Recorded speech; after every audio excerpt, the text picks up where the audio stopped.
Le juste et préalable dédommagement est un principe cardinal en matière d'expropriation. Un message signé Amnesty International Bénin. Chères autorités à divers niveaux, priez veiller au grain en vue de l'équité et du bien-être des populations, toutes couches socio-professionnelles confondues. C'est une question de protection sociale. Nous profitons donc de ce jour où le monde entier est mobilisé pour réfléchir sur les progrès réalisés en matière de lutte contre les violences faites aux femmes, en matière de protection des femmes et l'égalité des genres. Ce jour aussi qui permet de reconnaître et de prendre conscience des défis qui persistent en matière de protection des femmes et de respect des droits des femmes, notamment celles qui travaillent dans l'informel et qui sont exposées à plusieurs types de violences et d'abus. Cette charte que nous présentons aujourd'hui est un engagement solennel, un engagement envers la protection des femmes, un engagement pris par plusieurs acteurs et porté essentiellement par l'ANAPROBA, dont le président est ici avec nous. Cette charte n'est pas qu'un simple document, mais un appel à l'action, une déclaration d'intention à transformer nos sociétés pour qu'elles soient plus sensibles vis-à-vis des situations des femmes et spécifiquement celles travaillant dans le service, dans les débits de boissons et les restaurants. Chers amis de la presse, mesdames, messieurs, pour rappel, cette initiative entre dans le cadre du projet Serveuse digne, un projet d'éducation aux droits humains, un projet qui visera à mobiliser plusieurs acteurs pour que les droits et la dignité des filles serveuses soient reconnus dans 5 départements du Bénin. L'objectif du projet est donc de contribuer à la protection des filles et femmes serveuses des bars contre les abus, violences et exploitations de tout genre dans 5 départements du Bénin. Pour atteindre cet objectif, plusieurs activités sont prévues et ont déjà commencé à être déployées dans les zones d'intervention de plus près d'1 an. Entre autres activités déjà réalisées, nous avons commencé avec une étude de base qui présente un peu la situation des femmes et filles serveuses dans les restaurants. Mon collègue Jules Diago vous présentera tout à l'heure quelques résultats issus de cette étude. Nous avons également procédé à des présentations dans chaque département de ce projet-là, avec des acteurs que nous souhaitons avoir à nos côtés au cours de la mise en œuvre, notamment des acteurs de protection de la femme. Nous avons organisé des ateliers de renforcement de capacité à l'endroit des filles serveuses sur la prévention, l'autoprotection, l'alerte, les mécanismes de dénonciation contre les abus et violences dans les bars et restaurants à l'endroit des filles, avec l'appui de plusieurs ONG partenaires, des centres de promotion sociale et du ministère des Affaires sociales et de la microfinance. Ces renforcements de capacité à l'endroit des filles et serveuses se sont déroulés dans les 5 départements où nous intervenons. Nous avons également commencé avec certains d'entre vous des émissions pour décrypter un peu la situation des filles serveuses là dans les bars, mais aussi pour sensibiliser le public sur le respect de leurs droits. Nous avons commencé ces émissions en janvier et ces émissions se poursuivront jusqu'à la fin de cette année. Nous avons avec plusieurs partenaires, notamment le ministère des Affaires sociales, l'Institut national de la femme, le ministère de l'Intérieur et de la Sécurité publique, élaborer une charte qui invite à la protection des femmes dans leur milieu de travail et qui leur donne un environnement de travail sécurisé. Cette charte a été élaborée avec l'appui indéfectible de l'Association nationale des promoteurs de bars et restaurants. Et d'ailleurs, c'est l'association qui portera la présentation de cette charte, la vulgarisation que nous allons accompagner. Sur tout le long du projet, nous allons appuyer certaines femmes victimes d'actes de violence et d'abus sur les prises en charge psychologiques et l'accompagnement juridique. Nous avons également prévu les jours à venir organiser des séances de sensibilisation et de discussion avec les responsables détenteurs et tenanciers des bars sur le respect des droits des filles serveuses dans les bars.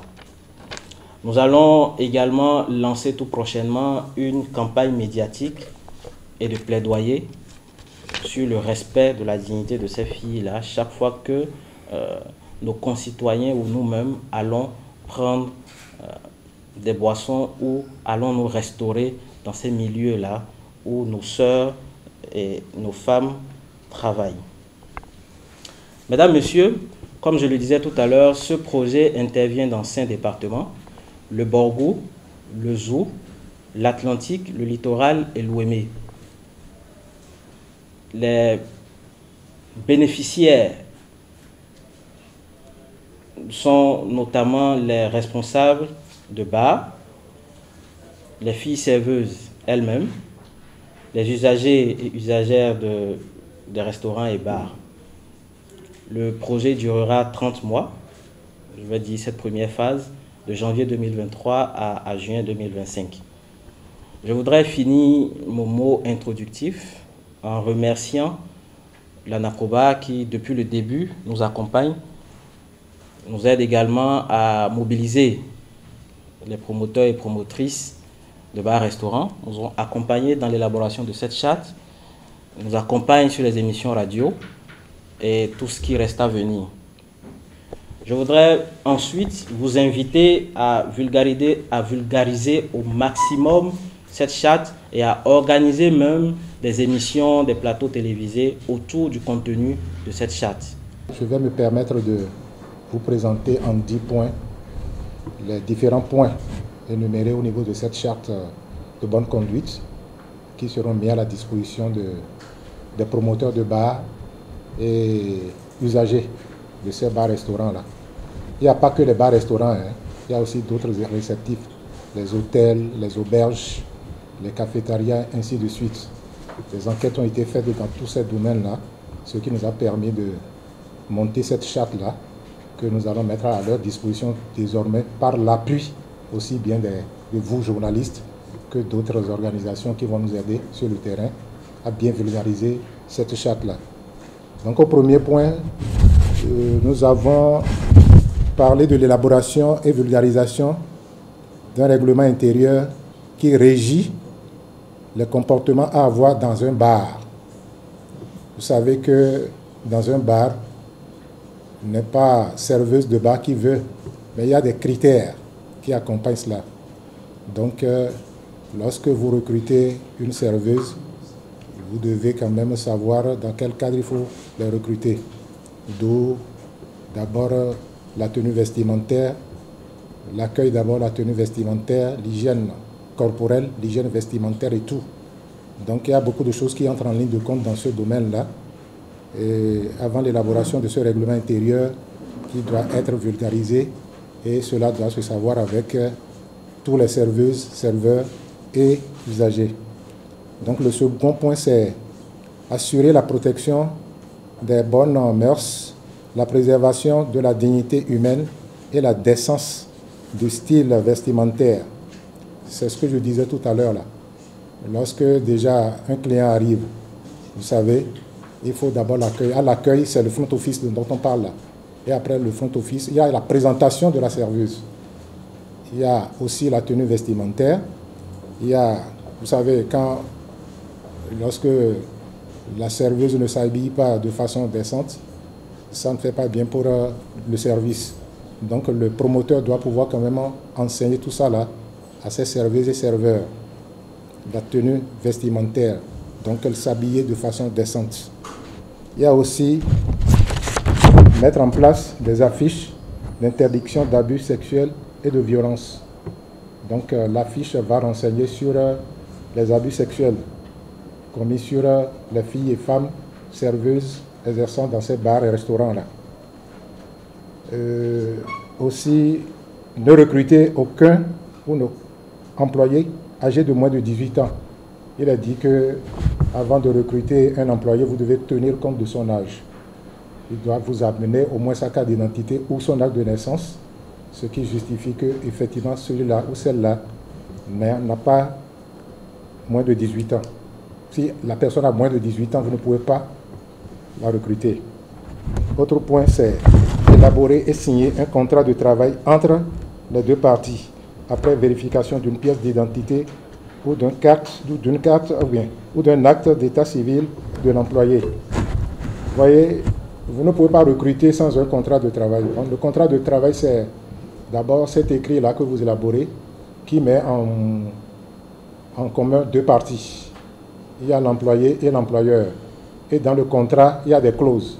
Lorsque vous discutez avec votre employé et qu'au niveau des clauses, il y a un commun accord, je crois qu'en ce moment-là, vous pouvez quand même recruter.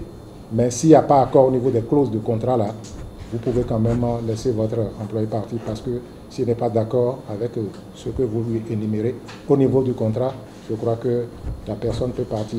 Vous ne pouvez pas le forcer la main à la personne de rester avec vous. Donc tout part déjà du contrat. Aussi sensibiliser et former les filles et femmes serveuses sur les comportements à avoir face aux violences basées sur le genre. C'est ce que nous disons, les abus sexuels commis sur les femmes, ça ne doit pas avoir lieu dans ces milieux-là. Les milieux publics-là, nous ne devons pas accepter qu'il y ait ce genre de choses. Donc, il est nécessaire qu'on sensibilise nos serveuses, nos serveurs, aussi bien les usagers qui viennent boire, manger dans nos réceptifs pour que de telles choses ne se passent. Tenir à jour un registre renseignant sur le personnel. Indéniablement, vous devez quand même tenir un registre dans lequel vous inscrivez nom et prénom, date et naissance de vos serveurs, serveuses, pour que dès que un contrôle pourrait quand même surgir, vous sortez votre registre, on sait qu'au moins vous avez tel nombre de personnels que vous employez dans votre service. Signaler au service compétent toute infraction commise à l'encontre des filles et femmes serveuses de bars et restaurants. Là, quand vous êtes un bon promoteur, un bon patron, vous devez avoir l'œil sur tout ce qui se passe dans votre service. Donc lorsque des cas comme ça là se présentent, vous devez être les premiers à avertir les services compétents pour que au moins la police puisse intervenir pour mettre fin à ces désordres. Autre point, c'est s'abstenir des attouchements déplacés et non consentis à l'égard des filles et femmes serveuses. Bon, nous constatons souvent qu'au niveau des bars-restaurants, au niveau des réceptifs, il y a de ces comportements que tout le monde observe.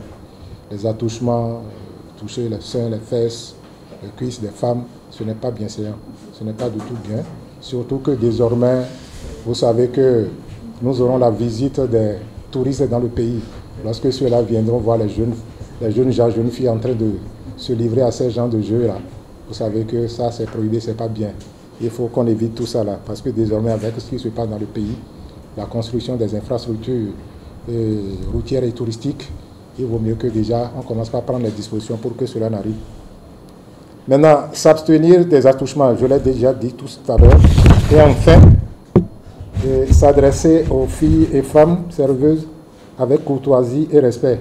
En réalité, lorsque vous êtes client et que vous venez, vous devez éviter beaucoup de choses parce que vous-même, là, l'âge que vous avez aujourd'hui, ce qui est sûr, c'est que vous avez commencé par avoir des enfants à la maison, des enfants filles.